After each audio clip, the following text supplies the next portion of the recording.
There we go. Hi, everyone. Welcome.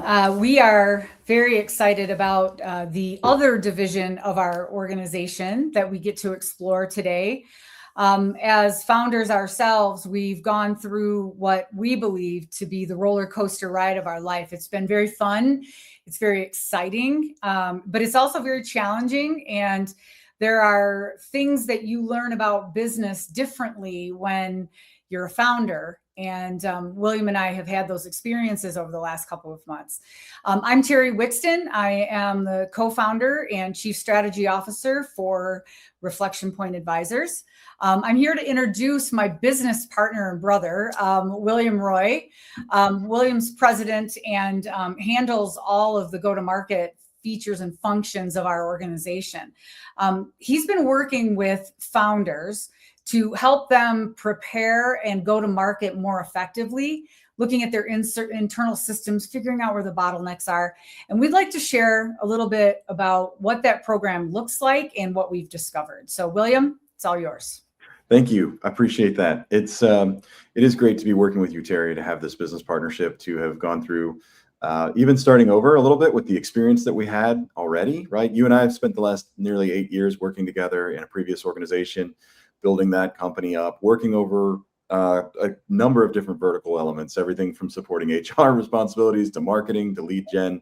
And that just kind of made us stronger small business generalists. And while the industry focus that we've had is helping professionals, whether they're trying to figure out making a career transition move, or if they're looking to just get some executive development and support their current path where they are. Those are the things we learned and we worked together on. But the excitement and the energy that we really drew from that work wasn't just that. It was also the enjoyment of building businesses and helping others understand what they need to do and what they need to know that we had learned already at this level. And the majority of the clients that we've been taking on have been in the $2 to $10 million range. So the depth of the fit isn't $100 million, and up, but the element of what we can bring to the table and how we can do that. I want to share some of those things today, share a couple of stories from our past, and I'm going to click the next button. So one thing, though, to hit on is, why are we having this conversation right now? Well, we know this firsthand, and we've had to develop systems and solutions for it. Most founders are making some pretty high-stake calls on instinct. It worked. So I'm going to do it again. But the problem is, as you grow, it doesn't keep working. So we'll talk a little bit about that. But the idea that growth is accelerating is a good thing. The fact is that adds a lot of stress, pressure. It means that the ways that you did it last month may not actually allow you to keep working today. And there's some reasons for that. So we just want to hit on those high points and validate if you're out there as a founder thinking, boy, yeah, that does fit. Well, that's one of our goals today, is to just help you to know that, today is an opportunity for you to move from reacting to really leading with intention. And the goal is to have fun. The goal is to have fun, right? Like when you're working and spending 60 hours a week and, not spending time with family and doing other things, it is to be lucrative and to have it grow, but you also want to enjoy your work. And I think what happens as founders is we get in the weeds, right? We get way overwhelmed. You're so right. And if we haven't built systems around ourselves or allowed others to take on responsibilities, even if it seems crazy to give something to someone who might do it slower, these are some very important decisions to make so that you can still have the bandwidth that you need for yourself as a founder. And that's the elements here. We just kind of covered this briefly, but the idea behind instinct got you here. Now it might be a liability, is that's the concern, right? The business is outgrowing what one person can hold in their head. And so systems, processes, very important. And every decision can still have checkpoints, right?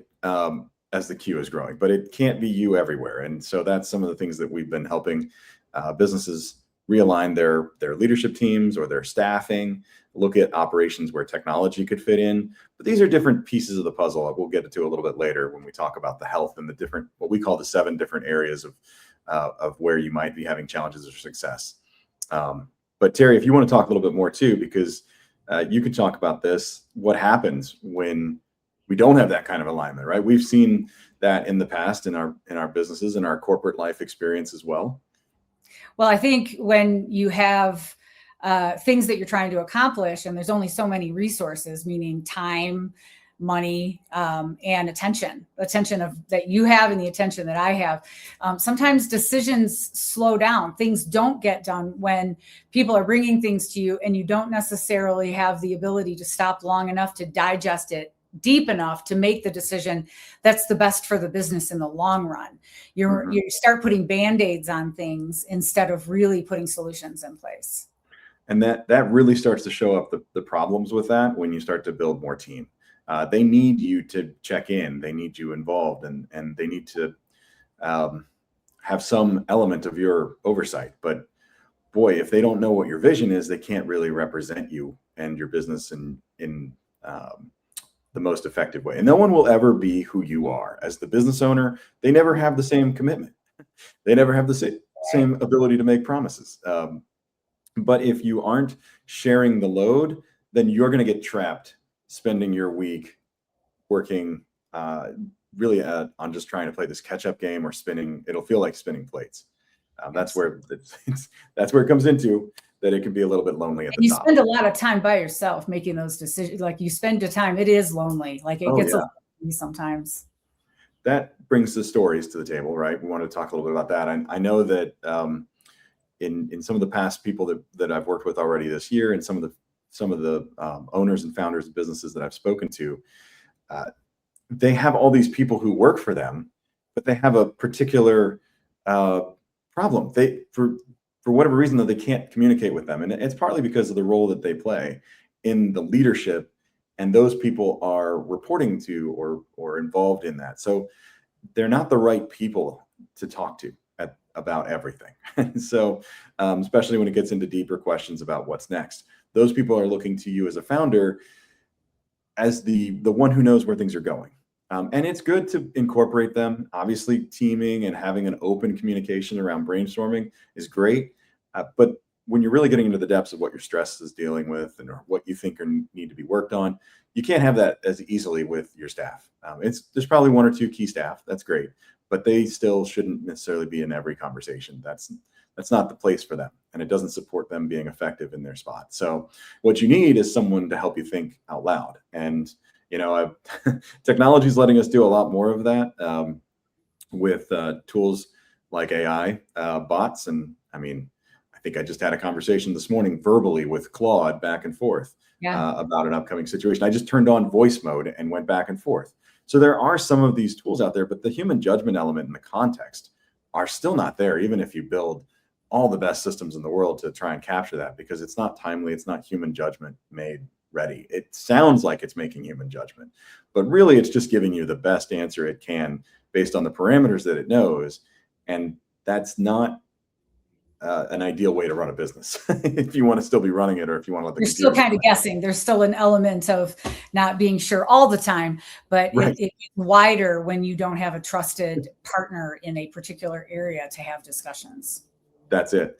And so what we just want to get across is that isolation is not a good personality trait, but it is built into the role sometimes of leaders. And so we need to help find a way out of that, whether that's us involved in conversations as an outside party, because we do that for several organizations, or just there's some other options we'll mention today a little bit. But how do you stop and reflect when you're so busy? I mean, I talk to people who are working 80-hour plus weeks on their business, and they have to make sure that it's working. But you've got to find a way to get a clear picture into what's going on, and your teams are just going to keep moving faster without you and making determinations. And you got to get that in. You got to get that vision out to them internally. And we've actually had a related issue, which is the business needs to communicate that outwardly to the world as well. And a number of our clients that we work with from founders start realizing, oh man, that my brand isn't even on point with what people see online or how they talk to me, or I didn't even know I needed to worry about that space where my name is coming up. And so then it becomes an external conversation around marketing as well. That's why we try to position ourselves when we have these conversations and these clarity calls around creating some real space for you to think, not coming in to try and sell you a better technology solution or a better marketing plan. It's just about finding where the stress is. And if the founder can thrive, then the business can thrive. Absolutely. And that's the key, right, Terry? I mean, that's where really we're going. And so that's what you can actually do. I mean, I think, Terry, you can talk a little bit more on this slide too, just about how do they move forward? What can they do next to get there? I think you help with this.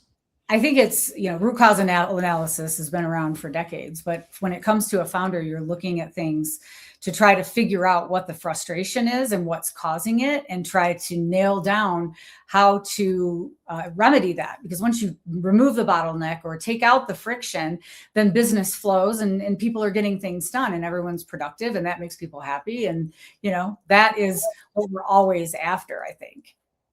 Yeah.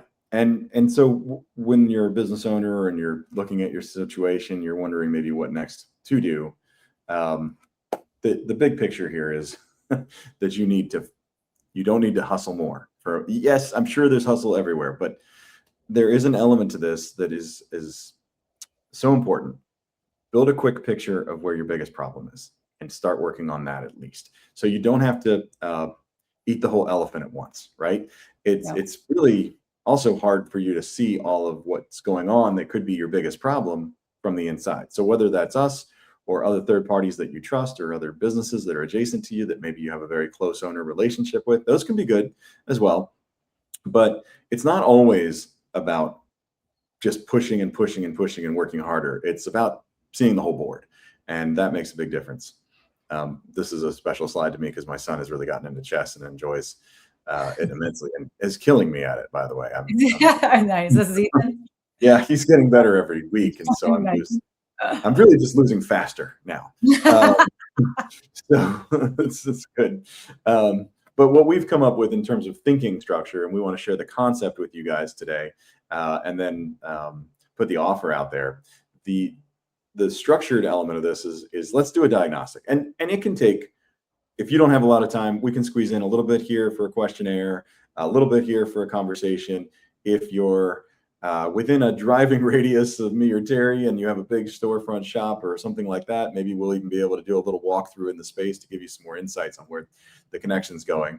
But really the idea is to create a very clean, clear, simple to understand, something you can read in 10 minutes that makes sense. That's a map of where your business is and where those challenges are. And so a lot of people are offering a lot of different pieces to the puzzle. And I think this diagnostic's the real deal. It's actually not a pitch. In fact, it routes to options that say, you're doing great. Here's one more thing you can work on your own, because we just really want to make sure that you're there. So let me talk about what the dimensions of owner health look like. This is Terry and I have been kind of thinking about it, and we put some of our experience together, and we've also tried to incorporate elements from these larger principles of, like Terry was talking about, root cause analysis, et cetera.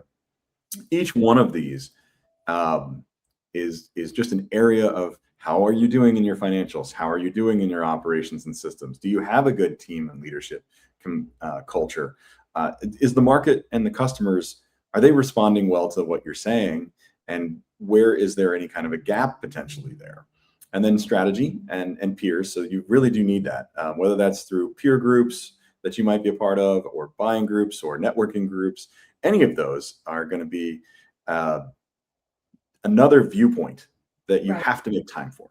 And then horizon and succession. A number of the businesses we talk to are still in the early stages. They're not thinking about this for 5 to 10 years. Terry and I had the privilege of learning a lot about succession planning over the last couple of years, helping another previous business succeed in meeting that goal. And also the last of the 7 dimensions is really the owner's time. And where is it going now? I've had conversations about it, and we've realized in one business that it was really important to move the owner to the estimating process, because that established the relationship, the frontline component, made sure that the rest of the goals were working, but that other people could manage the operation steps and be able to standardize those with better process, better tools as well. So we're going to score. I was just going to say relationship goes a long way, and just making sure that that's established on the front end can cover a whole gamut of mistakes if the relationship is solid. And so definitely allowing the owner to lead, and that was a very smart move with that client. I wanted to say high five. it was hard too, because they're used to being in every step, right? So Right. that's going to always be the push. But we want to provide that picture and give you a chance to sort of, even in simplistic terms, part of it is just a simple green, yellow, red, making it easier for people. So where does that reflection lead? It's either focus work with us, a specialist that we would recommend if you don't have one in your network. Sometimes that's an outsource of a CFO. Yeah. That's been very helpful for some of our businesses. A peer advisory group, there are a number of them. You don't have to be the biggest company in the world to be able to join those. There are some groups nationally that you can check into. And then as always, if things are going fairly well on track, it's good to vet that. It's good to make sure. And then there might be one extra or two extra ideas to leave you with thinking about. But we want to route you to the right help if it's not us, even that. And so that's been the program. Again, our approach to it is we would welcome conversations with people who want to dive into their particular situation, because this is a great moment to give you some insights on how we think, to meet me and Terry.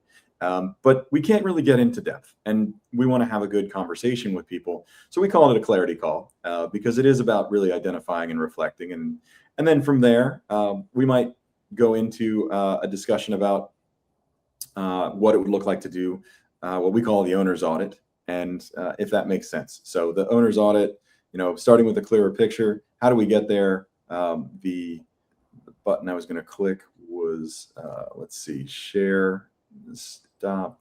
Let's see if I can find I had a button that would show a little bit more on this. New tools every day coming through. I think that will do it. Yep. So hopefully that's coming through. The For Founders page of our website actually gives you some information. I'm not seeing anything. I'm seeing us. Thank you for that, Terry. I forgot to add to the page. Yep. There it is. There it is. Now we're up. Thank you for that. So on our reflectionpointadvisors.com founder support page, there's a lot of information about just how to think about naming pressure, aligning yourself, and shaping the work. But the details come in with the clarity call, the owner's audit, and then recommended paths forward. And sometimes it's work on a project. Sometimes it's a month-to-month program. Sometimes it's about marketing. In fact, it's been about marketing about 40% of the time because you're just trying to control and communicate better what you actually want people to know about you now as you've grown and evolved. And the owner's audit has a page dedicated that you can get to from here or down here.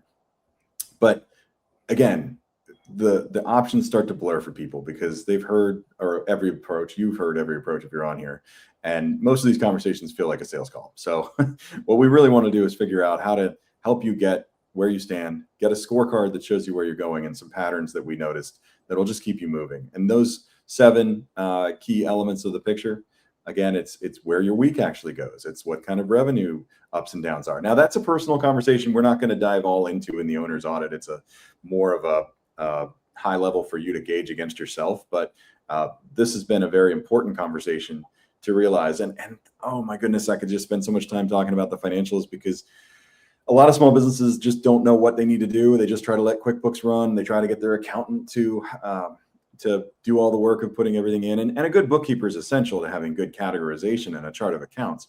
But I wouldn't be strongly advising that you need to go back 5 years and have every single transaction that you haven't done well fixed to be able to move forward effectively. There's different solutions for that. Happy to talk to you in your situation more one-on-one rather than giving general. Then it comes into prioritizations that match the other recommendations that we've discovered within the business that give the next step confidence, right? When you have confidence in what you're doing next, and you can actually track and refer to information that's going to give you guidance along the way of how you're doing, you have a more successful experience with your business. You do. And so what we do with this at the end of the owner's audit, and you've looked at it, we can talk about what are the areas that are maybe a little more in red and prioritize those. But it's also got to be weighted against you, the owner, and what is most important to you. What's going to take the pressure off you starting tomorrow, if we could work on that goal, or if you could work on that goal. So all of those are there, but it's a good process with an intake, a discovery conversation. We're going to go through some more in-depth details, a walkthrough if it fits, like we talked about, and we're going to build that 7-dimension synthesis, write your diagnostic up, and that's where it goes. And we are thinking about having done this several times over now for clients, having a fee for it. But we're really interested in the people that we're talking to today, the people who are serious enough to watch this video and the recording, that you would be willing and able to benefit from this. So what we want to make that look like is we're just going to, pass the buck on any kind of fees for it. We want to have at least a couple of people, if we find from this call that want to do that, we will work with you, because we want to genuinely help you look at your business, and then we can build some trust and relationship and see if, we can do what we've been doing for all these other companies over the last several months as we've been doing more of this. It's a challenge to scale. We're still working at it ourselves, right? And we're working on ourselves. Terry and I are constantly running the audit against ourselves. I think that's what makes life fun, right? You keep learning, you keep growing, and because you're always going to have problems, right? You're always going to have, but how you approach and how you respond. And it's the same for your business. If the business has a solid foundation, it's not going to fall if something is off on marketing or if something is off on finances, because you've got a whole plan, a holistic plan that covers a lot of the things that you're trying to achieve. Yeah. And that's really, we've been there, we've done it ourselves. We've restarted in some ways at the beginning phase of a business, and understand those challenges as well for younger startups and for businesses that are just reaching growth and not sure what to do with it. Let's just have an intentional conversation, and let's see if we can give you some of the resources. I've talked to another business recently that was thinking about shutting down and reopening under another model. And because Reflection Point has some great contacts and specialists in our network, I was able to talk to an attorney and a CFO to get some quick insights on that and just give them some direction and on what would be the better play and how to do it. So that's really it. If you want to get a clearer picture, we will be sending out the recording of this probably, if not tomorrow, it'll probably be Monday. And there'll be a link as well to schedule with us if you want to just have this conversation, and we can talk about it. But those are some of the things that we wanted to share today. And I think that actually brings it back to just me and Terry. There we are. That's the presentation. We managed to do it in 25 minutes or less. We like to give people their lunch hour, but also on the East Coast.